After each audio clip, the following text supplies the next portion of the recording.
And joining us now is Robert F. Kennedy Jr. Welcome to Fox News Sunday. Shannon, thanks for having me. Okay, so let's get this out of the way up front. You and President Trump not always fans of each other. He posted on social media earlier this year, he's one of the most liberal lunatics ever to run for office. A phony radical left fool whose poll numbers are terrible and getting worse. The New Yorker said just a couple of weeks ago this: in a recent text exchange, Kennedy told one person that Trump was a terrible human being, the worst president ever and barely human. He is probably a sociopath. Now, I haven't read your text, so you can speak to that, but how did you get from that position to Friday night? Well, you know, it became clear to me that I did not have a path to victory. 16 months of censorship, of not being able to get on any network really except for Fox. And I had, in fact, when Ross Perot ran, in the 10 months that he ran, he had 34 appearances on the networks. I had 2 appearances in 16 months. So I was blocked out from the networks. I was blocked out from the debate. I had no path to victory. President Trump had been reaching out to me. And I talked to him a few hours after the assassination attempt, and we had a long conversation by phone. I then had 2 extensive meetings, and there were issues, the broad issues that were most important to me, the ones that brought me into the campaign, which was ending the Ukraine war, ending the censorship, and protecting children's health. We're all reforming our food supply, all the things that we need to do to make our children healthy again. Those are all things that President Trump also wanted to work on. And he invited me to form a unity government. We agreed that we'd be able to continue to criticize each other on issues on which we don't agree. But these issues are so important in their way of unifying our country. We need in this country to reach a point where we love our children more than we hate each other. It's a good unifying theme that I think a lot of people could get around. It's how we get there. That's always the devil is in the details. Have you all negotiated over or talked about a cabinet position, another position within a Trump government in exchange for your endorsement? No, there's been no commitments. But I met with President Trump, with his family, with his closer advisors, and we just made a general commitment that we were going to work together. What about the states where you're trying to get off of a number of swing state ballots to say, I'm going to stay on a number of state ballots, but in these swing states, I'm going to try to withdraw myself and ask my supporters, or at least you're telling them, think about supporting President Trump. Did you negotiate over which states you would try to withdraw from? Yeah, I mean, we all knew which states they were. There basically is 10 swing states where my presence in the race would have helped Vice President Harris and would have harmed President Trump. So I'm going to get off the ballot in those states, and then we're going to stay on the ballot in 30 states. And, I'm encouraging people to vote for me in those states. Those are states with the votes, they're either all red or all blue states where their votes are not going to change the outcome of the race. But in the states where I would have been a spoiler, I'm going to get out. So it's about 10 states. Okay, so there were reports a couple weeks ago citing an official from your camp and also a Democratic official saying that there'd been outreach to the Harris camp as well to possibly discuss you working within the Harris administration in exchange for an endorsement of her. Is that true? And what happened with that? I reached out to them on the same basis that I reached out to President Trump, and we actually talked to other presidential candidates, including Chase Oliver and the Libertarian Party, about figuring out ways that we could end the polarization and the hatred and the vitriol, start talking about issues. And I was welcome to listen to anything from the Democrats that they were going to do something about the war, about the Ukraine war, about the censorship, about the child health crisis, this epidemic of chronic disease that has now disabled about 60% of our kids. And when my uncle was president, Shannon, only 6% of Americans had chronic disease. Today, over 60% do. And it's hard to find a kid today that's not been damaged by it. And it's coming from our food supply, from pollution in our environment, from toxics in our environment.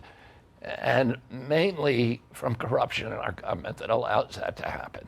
You've talked about, or there's been discussion that if you were to join the Trump administration in some health-related position, that you have real interest in dismantling things like the FDA, the CDC, NIH. You would like to see a focus away from infectious diseases to what you're talking about, more chronic diseases.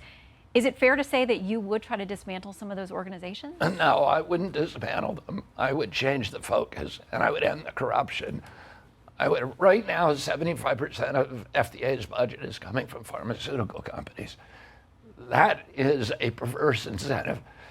In NIH, scientists and officials in NIH who work on drug development, who incubate drugs for the pharmaceutical company, get to collect lifetime royalties from those products. These are regulators. They're supposed to be looking for problems in those products. We have these agencies that have become sock puppets for the industries they're supposed to regulate. So they're not really interested in public health. Everybody, the most profitable thing today in America is a sick child. Everybody's making money. The hospitals are making money. The pharmaceutical companies are making money. Even the insurance companies make money. And we need to end those perverse incentives. We need to get the corruption out of FDA, out of NIH, out of CDC, and make them function as they're supposed to function, which is to protect public health and particularly children's health. I'm going to go back to your decision from Friday. Both you and Nicole Shanahan, your running mate, have talked about how you feel like the Democrats completely mistreated you, excluded you from the process. How much of your decision Friday is about revenge or motivated by punishing Democrats in some way? Zero. I don't act in anything in my life. I don't act out of anger or revenge or resentment. It's a bad motivation. It's like swallowing poison and hoping someone else will die. And so I don't do it. I am very pragmatic and practical, and I am focused on one thing, which is how do we restore health for our children? And that touches many, many other issues. How do we regenerate our soils in this country? How do we protect small family farmers? The incentives are all going to commodity agriculture, and that's what is feeding this chronic disease epidemic, the processed foods that are created by commodity agriculture. So we need to do all of these things at once. Protect small farmers, restore our soils, regenerative agriculture, and to get the corruption out of the federal government and make these agencies do what they were created to do, which is to protect our health and not serve the mercantile interests of the pharmaceutical companies and the processed food industry. This decision is not without personal cost for you. Your own family went to the White House on St. Patrick's Day, took a huge picture with President Biden, made clear who they were supporting. Friday night, your siblings issued this statement. We believe in Harrison Waltz. Our brother Bobby's decision to endorse Trump today is a betrayal of the values that our father and our family hold most dear. You posted on X Friday night saying you're grateful to your amazing wife because the decision that you've made is one that she's uncomfortable with. So talk to us about the personal backlash you have to deal with in moving forward. I mean, my family is at the center of the Democratic Party. I have 5 members of my family that are working for the Biden administration. President Biden has a bust of my father behind him at the Oval Office. He's been a family friend for many, many years. And my family is, I understand that they're troubled by my decisions, but, I love my family. I feel like we were raised in a milieu where we were encouraged to debate each other and debate ferociously and passionately about things, but to still love each other. So, they can, they're free to take their positions on these issues. There are many, many members of my family who are working in my campaign, who are supporting me. I have a very big family. There's a few of them that are troubled. But, I think we all need to be able to disagree with each other and still love each other. Wall Street Journal has this. They say it's a double-edged sword, essentially, that it may help President Trump to pick up some of your followers if they're willing to go over there. But they warn about what you would do in his administration. They say this, RFK Jr., if he's anywhere near the healthcare or environmental agencies in a Trump administration, look out. Mr. Trump's best response is to thank RFK Jr. for his support, make no promises about the future, and by all means avoid joint campaign appearances. You've already had one. Will you have others? Will you campaign for President Trump? I'm going to be campaigning actively. I think President Trump is going to make a series of announcements about other Democrats who are joining his campaign. And you know, I want to make America healthy again, and so does President Trump. So those are objectives. You know, the Wall Street Journal may be worried about shareholder value for pharmaceutical companies, and I think, you know, I talked specifically to President Trump about that issue, and he said that he wanted to leave as his legacy healthy children, and that, you know, that that he was unconcerned about the other implications. All right, Robert F. Kennedy Jr., thank you for your time today. We'll see you on the campaign trail then. Shannon, thanks so much for having me.